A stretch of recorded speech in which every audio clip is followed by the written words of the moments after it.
questions also. Yes. What is the distinction between the higher self and the oversoul? Higher self, for lack of a better term, is like an intermediate level that is created by the oversoul to relate to the physical personality structure. So it has characteristics of the physical personality, but not the same kind of limitations. The oversoul then is above that. Okay. In November, you said that the oversoul is the aspect that chooses the focus. In a sense, yes. Okay. So The general theme. So at that point, would it be the alignment of the higher self and the physical mind that gets into a certain type of sync where the oversoul then chooses a different focus? It can, yes. Okay. Does that answer your question? Well, there's still something there I'm trying to understand, but I can't verbalize it right now. What is the effect that you desire from the understanding you seek?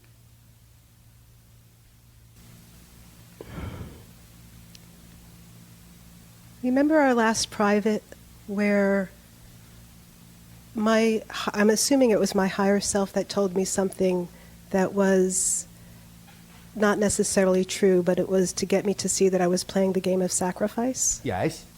So I guess I'm a little confused still of following the messages of the higher self.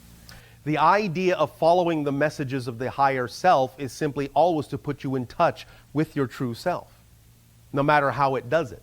Because sometimes when the physical mind thinks it knows where it's going, the job of the higher mind is to distract it so it will actually get where it needs to go. That's why I say don't worry about the how, because you'll never know how. Sometimes the higher self has to be the trickster. That's why the trickster figure is so prominent in many indigenous societies and is revered as a great teacher, because they recognize that the physical mind insists on things, and sometimes the higher mind has to play the trickster to defocus it so it will actually get where it needs to go. So you can trust the overall process. It isn't about trusting the actual literalness of the communication. It's about trusting the overall process. Okay. You follow me? Yes, okay. Does that help you? Yes. Thank you. Second question was, earlier you discussed opposites. Yes. And you know how in general the law of attraction is usually discussed as like attracts like? Yes. Can you discuss what the mechanism and the relevancy is when opposites attract? Yes. It's the same thing. Opposites attracting is the same thing as like attracts like. If two things are opposite, aren't they alike in their oppositeness? Okay. Did you get that? Yeah, I get that, but here's Yes. my... Let's say the more I've been focused on actually just receiving and attracting Yes. some abundance, Yes. actually less of the tickets to pay my rent have come in. Actually, no tickets to pay the rent have All come right. in. So I understand I'm using this idea of opposites. Yes. But again, I need help. The idea is that when you reach the opposite pole, then the idea that they are the extremes is what makes them alike. Then they come back together. Like attracts like. As soon as something becomes the absolute polar opposite of something else, they now have that in common. That's how they are alike. They are the opposite of each other. And thus, in that sense, they contain the same ingredient, the same frequency of oppositeness. And that is inexorably attractive, because it's so absolutely pure on each side. So I should just continue to trust this process. Get in touch with whether you are truly clear about what it is you are doing when you talk about focusing. Because sometimes you can actually focus yourself out of the process when you think you're in it. It is really more an issue of letting go than focusing. That is what you can trust. So you may be focusing too much. You may be trying too hard. Nevertheless, sometimes one of the things that might need to happen before the manifestation can move in another direction is it may need to first create a limbo state in which the attraction can occur. It may need to sweep out all the old ideas, creating a sense of sort of nothing happening or nothingness in order for something to fill the void. Because if you have filled that void up with things that don't really serve you, you actually sort of have to sweep them out of the void to make room for something that will come in to serve you. And in a space-time reality, sometimes clearing out the void may take a little time and make you wonder whether the process is actually working. But getting to the void tells you that it is, because you're making room for something new. All right? And if you then use the old standby of neutrality, be neutral to the void in that sense. In other words, don't assume the void is bad, but assume it's positive. Then you'll be able to use the void in a positive way as part of your process. And by using the void in a positive way, it can fill with positive things. It can become a positive attribute. Does that make sense? Yes, and I do understand this void, and I think what I was kind of questioning was why sometimes I use the technique and it does, the like attracts like, and Yes. sometimes the opposites attract. But I think what I felt, what rang true for me with you, what you just said, was that I'm actually clearing that space for something very Yes. different. Yes. Okay, thank you. One more question before we continue. Good day, Bashar. And to you, good day. I'm so excited to be here. I am excited that you are there too. Okay, so first I'd like to discuss the dream that I had that sort of brought me here today. Oh, all right. I had this dream that I was in a small room with a group of people I'd never seen before. We all were there to see you for a healing. Well, all right. And so- You mean like now? Yeah, pretty much. And so the lights went out and I laid down and you came over to me and you placed one hand beneath the left side of my neck and another hand in the middle of the right side of my back and began like electrocuting me, like pumping intense electricity through my body, or like my back was arching. How exciting. I know, and I was breathing really heavily, and it almost kind of hurt, but I was just trying to stay with it because I All knew right. it was good. All right. And then, what was incredible about it was there was no. It seamlessly transitioned to me being in my bed. Like Yes. I never recognized the point where I woke up. Like I Yes. just sort of was like, oh my God, I'm in my bed, and I still almost felt like the pressure on my back and my hands were like buzzing, and it was just a incredible way to wake up. And so that morning, I looked at your website and saw this was going on, and I was like, all right, I'm going. Well, thank you for your synchronicity. And thank you for using the energy that we are always sending to all of you, and in your dream state, manifesting your version of me, which is actually a symbol of your higher self, to allow you to be in stronger communication with it. All right, thank you very much. Thank you. I'd also like to ask about, I love singing. Yes. And I was curious, you already kind of answered part of this question with the C# thing. I'm definitely Yes. going to work with that. And I would like to know, I know the Sasani no longer need to speak to each other, but do you still use your voices for anything? We do. Do you sing, or do you have other applications? Yes. Can you give me an example of any more applications to use your voices for? Sometimes we can get together and by creating certain tonal resonances, create an energy field, a vibratory field that allows for certain kinds of manifestations to crystallize into materiality. Could you give an example of a kind of a manifestation? It may be that we allow a spirit form to take on temporary physicality in our dimension. That's beautiful. Thank you very much. Thank you. Now, let us move on. April, would you like to peel away the next number?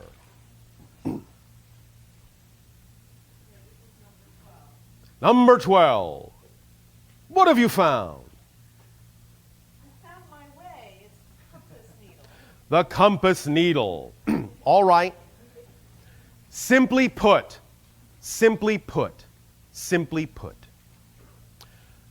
synchronicity, passion, all these things, these are your magnetic north.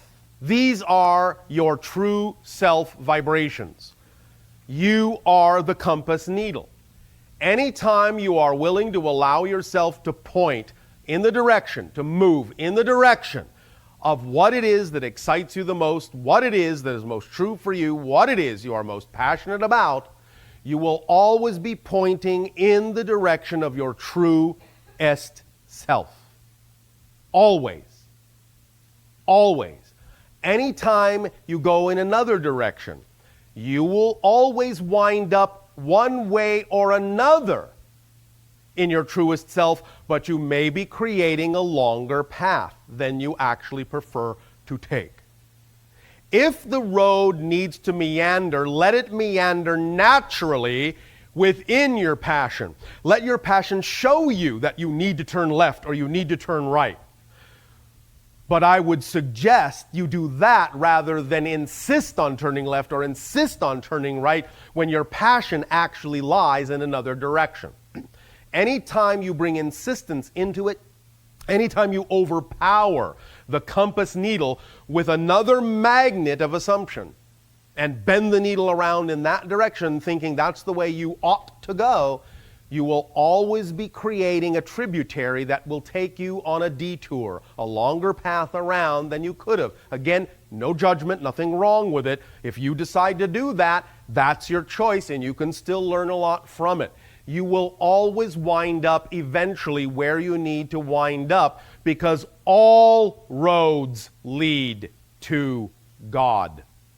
All roads lead to you. All of them. Some may just take a little longer than others, depending upon the choices you make along the way. It's up to you. But you will all eventually find that they all lead to the same place. Whether it's 1 lifetime, 20 lifetimes, it doesn't matter. You are all eternal. You are all eternal. What's your hurry? And again, paradoxically, when you actually slow down and take the time to really see where you are with your compass and really let yourself follow the actual needle where it's pointing toward your highest passion, then the idea of taking the time to do that, of slowing down to do that, is actually what will paradoxically accelerate your life. You need to slow down to speed up. The paradox is many of you experience missing things because you're in such a hurry to get there. Only by focusing on those things as if you're worried you will miss them makes it possible to have the experience of missing them. When you slow down and don't worry about missing them, you will see that everything occurs in its proper timing and you will do everything you intended to do in this life. So enjoy the ride because the ride is the thing itself. The ride is the thing in another form. The ride is the thing in unfoldment. It is the thing. It is what you call the achievement, the goal, the destination. The journey is the destination in unfoldment.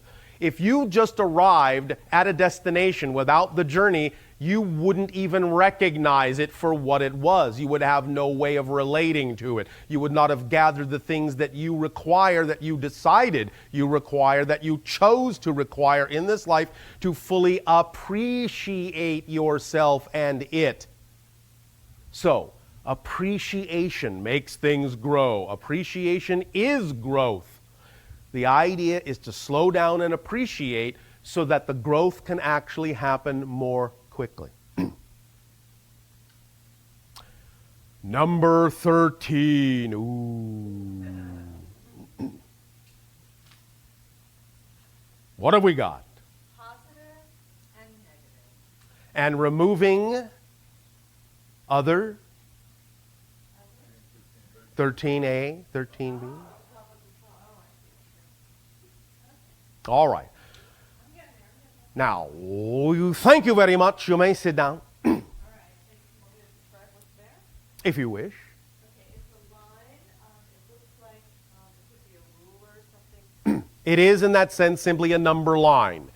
A 0 in the middle of it, negative numbers to one side, positive numbers to the other side. This is simply a typical mathematical construct that is common on your planet. The idea here is that this simple number line is the direct, simple analogy to the concept of positive and negative energy.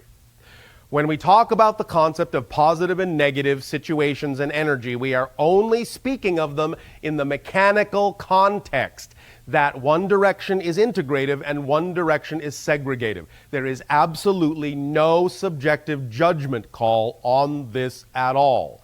Certain acts are simply, by their definition, mechanically negative in this context. In the same way that the 1 on one side of the 0 is a negative 1 and not a positive 1, and that the 2 is a negative 2 and not a positive 2. There's no judgment call on this. It's simply the way the line is set up to represent numbers on either side of the 0 point. So when a certain act is described as negative, that doesn't necessarily mean it is a judgment value in any way, shape, or form. It's simply a description of the mechanism of it. Sometimes a negative act can be used in a positive way. Limitations have positive reasons. Sometimes separating things out, even though it is a mechanically negative act, can actually produce a positive result. So, we simply wish you to understand at this point that when we talk about the idea of positive and negative, it doesn't even mean that every act you do in life has to be structured in a mechanically positive way just to have a positive effect. It's how you use everything. And even a mechanically negative act can be used for a positive reason, a positive perspective, and thus then create a positive result. So we wish to make clear that there are levels to this idea, and it's not really meant as a judgment call. It is simply meant as a description of the mechanism being used, and that in and of itself does not determine the kind of outcome you will actually experience. Does that make sense? Does that make sense? Yes. Thank you. Would you like to strip away another brain teaser? All right. What number would you like? 4, 5, and 6 are my choices. All right. 5. And you have revealed? Sheep. Thank you. You may sit down. Who wishes to volunteer to answer this question?